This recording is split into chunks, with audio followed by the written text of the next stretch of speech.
Hotel manager याचे अपहरण करून यास चाकूचा धाक दाखवून मारहाण करून त्याच्या अकाउंटमधून 5 लाख ट्रान्सफर करून क्रिप्टोकरन्सी विकत घेऊन त्यास 10 लाख रुपयांची खंडणी मागणारे 3 आरोपी आज गुन्हे शाखा युनिट A2 व इंद्रनगर पोलीस ठाण्याने ताब्यात घेतलाय।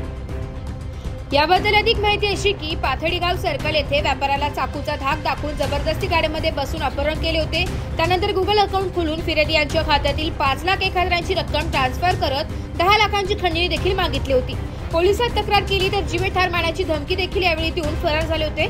या प्रकरणी इंद्रनगर पोलीस ठाण्यात 14 जून रोजी गुन्हा दाखल करण्यात आला होता।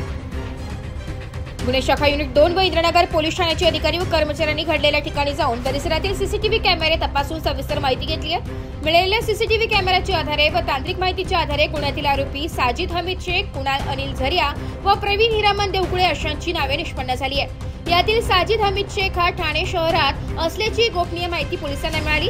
त्यानुसार ठाणे शहरात नौपाडा येथे जाऊन त्याला ताब्यात घेण्यात आले। त्याची अधिक चौकशी केली असता त्याने गुन्ह्याची कबुली दिली आहे। प्रवीण हिरामन देवकुळे व कुणाल अनिल झरिया दोघांना इगतपुरी भागातून ताब्यात घेण्यात आले। त्यांच्या गावातून एक 4-चाकी वाहन, मोबाईल फोन व ट्रान्सफर केलेली रक्कम असा एकूण 5 लाखांचा मुद्देमाल जप्त करण्यात आलाय। सदरची कामगिरी गुन्हे शाखा युनिट 2 आणि इंद्रनगर पोलीस ठाण्याचे अधिकारी व कर्मचाऱ्यांनी संयुक्तरित्या राबवली आहे। ब्युरो रिपोर्ट, नाशिक लोकशाही न्यूज, नाशिक।